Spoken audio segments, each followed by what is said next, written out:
when I go on site, and Sikh's actually renowned to be, you know, one of the best carpenters, so which is really satisfying to hear that as well.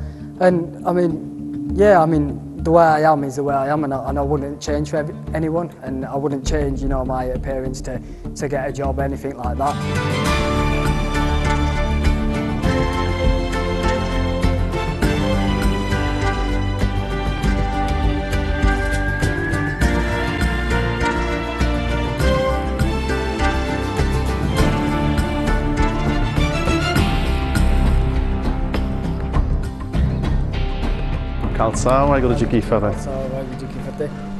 Today I've come to Leeds, to the Leeds College of Building, to interview Tirbhavan Singh, a very young chap who has won a number of awards and appeared in a number of magazines. So hopefully Sikh Spectrum today will enlighten everyone about what our youngsters are doing in terms of the carpentry industry. So Tirbhavan, let's start by doing Fateh first. Waheguru Ji Khalsa, Waheguru Ji Ki Fateh. So why don't you give us a short profile about yourself, you know? No problem, yeah. My full name is Tirbhavan Singh, but a lot of people know me or call me Tibby Singh. And yeah, I was born here in Leeds. My mum and dad originally from Africa. My dad's from Mombasa and my mum's from Tanzania. And they came to England in the about 1970s. And yeah, so I've got one brother who's a pharmacist, and I've got one sister, and I was born in 1989 in Leeds, and I suppose you can literally say, as I was born, I was born with tools in my hands, right. But yeah. So you went to school, junior school here in Leeds? Yeah, I went to a primary school at Christchurch up Armley in Leeds, and from a very young age, I've just had a passion, you know, I've been creative. I like to make things, not just out of timber, but out of, you know, scrap pieces of cardboard or plastic or anything. And I used to like to make things, pencil cases, you name it, I made it. And from there, it's just gradually built up. And so I went to high school, Abbey Grange High School, and I did woodworks in my DT material lesson. And it was one of the only lessons that I'd look forward to, and you know, I'd really enjoy it, and that hour lesson felt like, you know, 10 minutes, it'd fly by. And one of our final projects in DC material was to make a children's toy, and the first thing that came into my mind was what I used to play with when I was little, so you know, toy cars and garages and things like that. So yeah, I decided to make a couple of toy cars and a garage and a yard, all out of timber. Okay, let's talk about the cars that you first talked about that you made. But before I talk about that, let's talk about this picture, because it literally is correct what you just said, that you had tools in your hand literally when you were born. So I assume your mum gave you the spanner, did she? Well, my dad's actually a mechanic by trade, so he's a hands-on person himself. Right. And I suppose I will give him a hand then. But no, like I say, I was born with tools in my hand, and ever since I've never let go of them really. Okay, so what was this a project for school, was it, where you made this car? Yeah. And out of what is it, cardboard or hardboard? It's MDF, right. So it is a timber. And yeah, this is my final GCSE project. So this is if you recognise it, it's a Ford Focus, and it's a bit wrecked now because my nephew's been playing with them. But and yeah, this is Aston Martin, and obviously the garage and the swing and just the accessories. So this is what, for your GCSE, was it? Yeah, for my GCSE project, and I went on to get a good grade. I went on to get an A star. So right. From there, it was just really inevitable that carpentry and joinery would be my future, really. So. Yeah, that's really encouraging to see that, you know, that you did. And what about the wall itself then? Yeah, that's the wall itself is actually out of timber, but I've got like a paper that looks like brick, giving it a brick effect, so which I've just stuck that on. So everything you see, yeah, is out of timber. So after you did your GCSE, where did you move on to? Did you start an apprenticeship?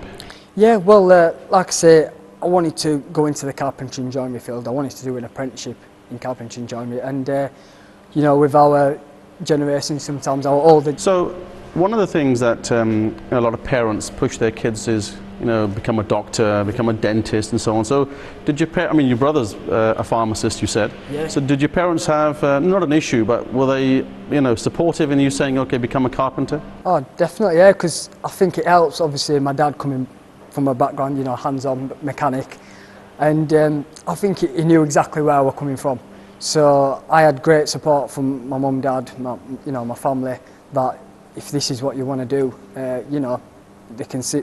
They saw that I was good at it, and you know, and they supported me all the way. And obviously, it just goes to show that you can, you know, you don't have to go into academics to do well. You know, you can go other routes as well. No, and everybody can't become academic anyway. Yeah, so I mean, yeah. you have to look at your ability, and I think parents should encourage their children to go more into some of the arts that they'd sort of discourage them initially. After you did your GCSE, you started on your apprenticeship. And this model here that you've made, when was this done then? After, I mean, so I started off with my apprenticeship. I sent my CV out to a company called Construction Skills, and they helped me with, alongside apprenticeships, helped me find an apprenticeship. And I sent my CV out to many companies in Leeds and, well, nationwide. And some companies got back to me saying that they're not looking for apprentices. But however, one company called Interserve got back to me saying that they're looking for apprentices, and they wanted to interview me. So, like I did, I got prepared for the interview. You know, made sure I looked the part, and I actually took these two cars down that I'd made to show them what I'm capable of. Right. And yeah, I went down, and it all went well, and I got the apprenticeship. And I always remember actually after speaking to my boss, he says I must have interviewed about 20 young lads, but he says you're the one that actually stood out. I says okay. I says why is that? He says because you're the one that came in looking the smartest. I says all right, and he went, you actually bought something to show us that you'd made, which was really impressive. So from that, it gave me so much motivation, and yeah, it was great. So was this after your apprenticeship, this model that you've done here then? Yeah. And what is it before we actually, you know, talk about it? Before we talk about it, it's actually a hospital, and what it was a college project. Ironically, after my carpentry, the joining carpentry apprenticeship, MVQ level 1, 2 and 3, I went on to do further study. So I did a CIOB site supervisory studies, which was for 1 year, and I did a HNC in construction studies joint with Leeds Met Uni and Leeds College of Building, which was for 2 years. And these courses mainly looked on you know, how a construction site is set up, managing a construction site, etc. And one of our final projects for the HNC in construction studies was to design and build a hospital. And so this is our design, what we came up with. We went for the eco-friendly look, you know, with the solar panel roof. Right, and I was going to ask you that. Is that what that's meant to be? Yeah, that's solar meant panels? to be a solar panel roof. Yeah. So, and so did you get marked on it being eco-friendly? yeah, we got marked on being eco-friendly, and you know, we got a good. It was a group project, and we got a great result. So okay, let's move over to some competitions that you've won. Yep. And these 3 pieces here that you've made. Why don't you talk us through what they are, and which years did you win the awards for? Yeah. So going back to my apprenticeship, I always used to be dedicated and committed, and with a lot of help from the tutors at this college, such as Joe Clancy and Steve Leveland. They saw that I had potential, and you know, I used to go through breaks just working. You know, I'd stay behind, and I liked it that much. You know, I wanted to go that extra further mile, and so yeah, they decided to enter me into various competitions nationwide, such as joiners and sealers, skill build competition, and the Institute Carpenters competition, which I actually had great success in. And these are the pieces from the Institute Carpenters competition. And the first year I entered it was in 2008. So in 2008, we had to, obviously all the candidates had to make the same thing, making it fair. We had to make this door and a door frame. And before making it, we have to do a drawing to scale, and then obviously make it. And when it got marked, I came first place in the region. And then when you come first place in the region, it automatically gets entered into a national competition. So it got sent down to London and it got remarked, and I came third place. So I was pleased with myself, but you know, I saw that I still had that room for improvement. So I wanted to do a competition again, and I re-entered that competition in 2009. And then what we had to make was this hanging wall sign. Okay. Again, we have to do all the drawings, technical drawings, before we make it. And again, I did come first place in the regional, and then when it got sent down to London to get remarked, I came second place. So Okay. I was a bit gutted. I was like, oh, you know, still room for improvement. I'm doing something, you know, that someone else is doing better.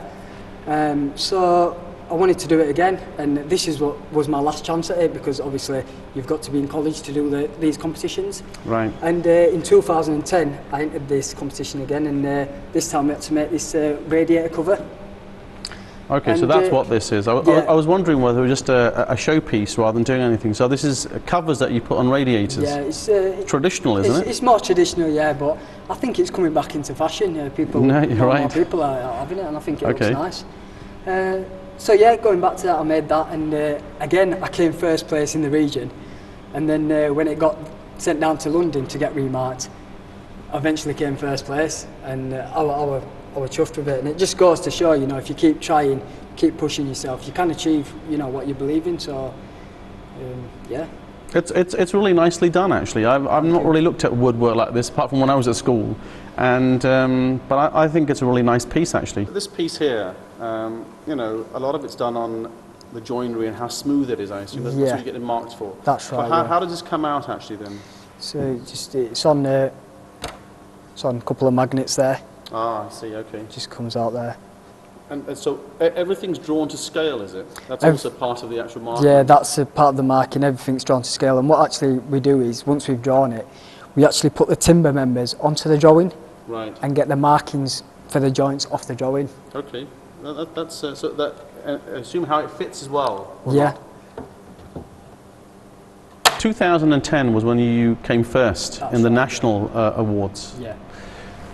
So when you go to people's homes, do you find that their doors are, you know, creaking, and you can tell the difference between something that's done well or not? Yeah, I think it's second nature, really. You know, going into someone's house, just having a glance at the woodwork. I think it's just comes natural, doesn't it? So. No, because your joins on here are really excellent. I mean, they're really done fine. I mean, not that I was never good at carpentry, I have to say, but you can feel the smoothness of it, and especially the joints on it. So, all of these that you drew prior to actually, you know, making them, they're drawn to scale on your drawings that I've seen. So the competition is based not only just on how well this is done, but on your drawing as well. The technical drawing, yeah, as well. So yeah, like I say, I was awarded. Then I went down to London, the Institute Carpenters Hall and Guildhall as well, which I was awarded.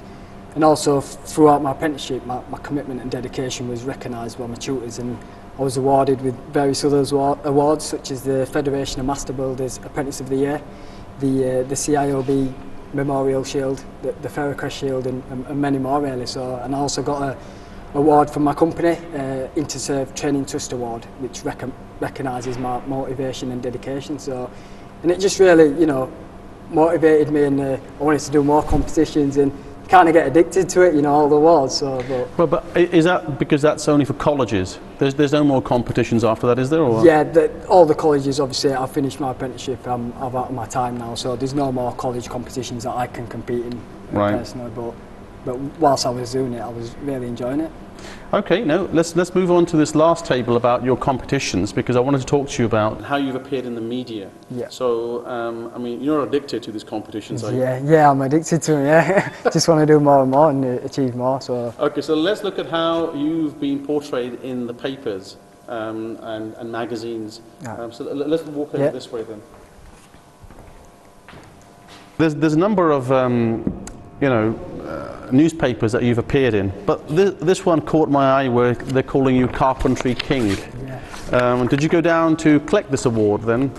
I didn't actually go down to collect that award. It was actually what they issued after winning the BBC Young Carpenter of the Year. which we can go through. And yeah, that was just published then. The picture that they've actually got there was when I went down for an event. I got invited to an event as a special guest. How you've appeared in the media, do you think wearing a turban has sort of pushed you into the limelight, because you obviously stand out straight away? I mean, most carpenters wouldn't be, dressed like you are. Yeah. Do you think that's helped your cause? I think definitely. I mean, when you when I go on site, and Sikh's actually renowned to be, one of the best carpenters. So, which is really satisfying to hear that as well. And I mean, yeah, I mean, the way I am is the way I am, and I wouldn't change for anyone, and I wouldn't change, my appearance to get a job or anything like that. But I think, our image is important, and our image is the manifestation of, Guru Gobind Singh Ji and also Mata Sahib Kaur. So I think it's really important. So construction sites, don't they have some sort of clause about wearing a hard helmet if you're working on site? Yeah, it actually states in the policy that Sikhs are exempt of wearing a hard hat, which is really good, so it's really respected. Right. And, obviously this is our crown, and okay. So that's really good.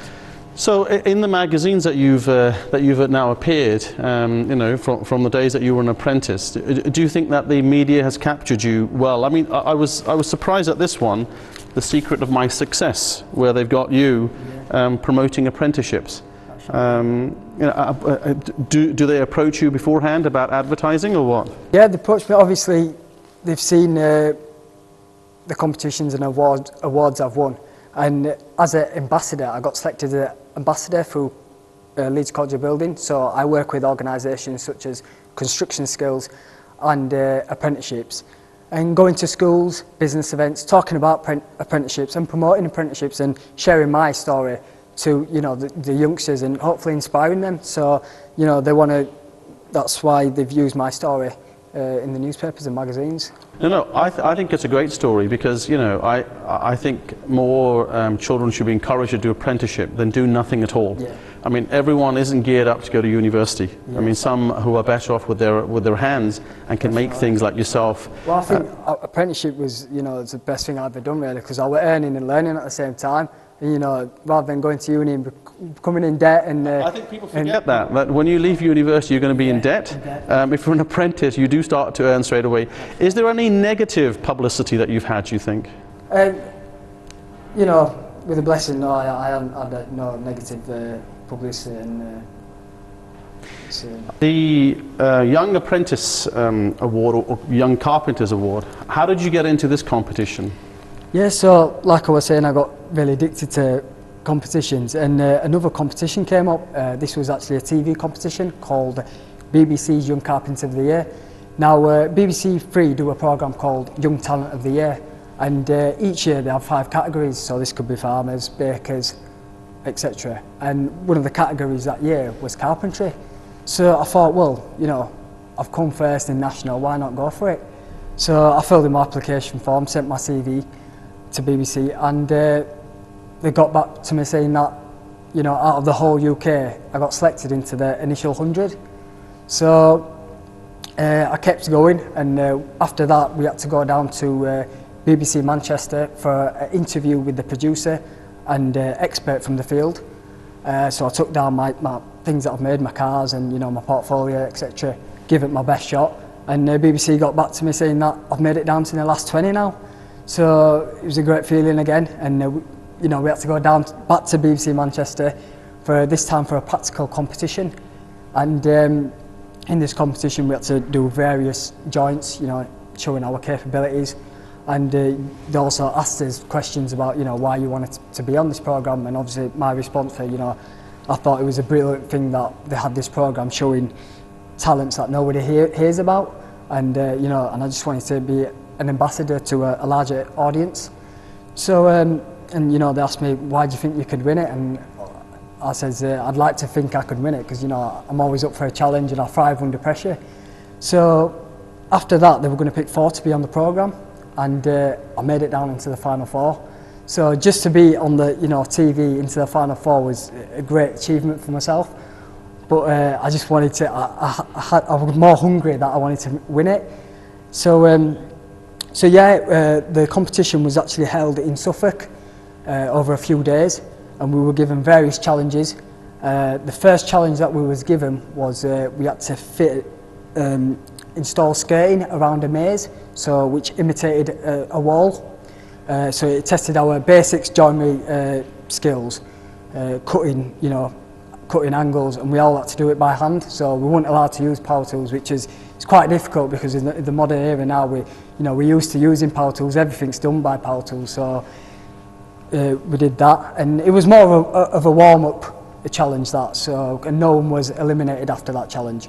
But the second challenge then, we had to design and build a duck house, which the main thing that they wanted from us was to construct a roof. So I gave it my best shot, and I was actually I was the only competitors that actually did my roof how it should be done, with the correct joints, using the correct methods, and that was seen by the judges. And after this, one person was eliminated, so it was down to 3, and luckily that wasn't me, and I made it down into the 3. And then we was given another challenge, but this was what they call an interview from hell. So they took us into a room and interrogated us about our trade. So asked us about 10 questions. I think I got 8 wrong, so I could have done better. But yeah, they asked us about 10 questions, and I always remember actually because when I got one question wrong, the producer went, "Oh no, stop filming, stop filming." He says, "Judges, ask him that question again, but this time when he gets it wrong, give him a more grilling." And that answer came into my head afterwards, because obviously the pressure, you stop thinking. But I said to the producer, "But can I change my answer?" He says, "No, you can't change your answer." So I had to, take that one on the chin. But that's for ratings. Yeah.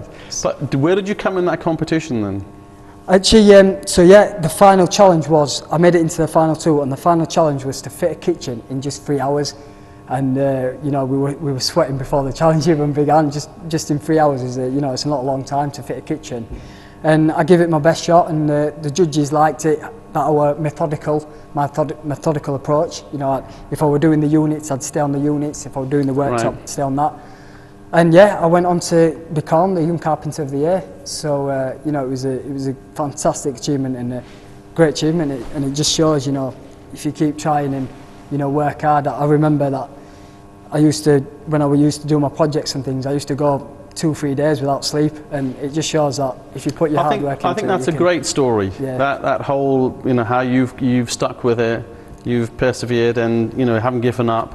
You answered all the questions. I think it's a story that other people should look up to. And thanks. One of the things I do want to finish on with you is about outside of carpentry.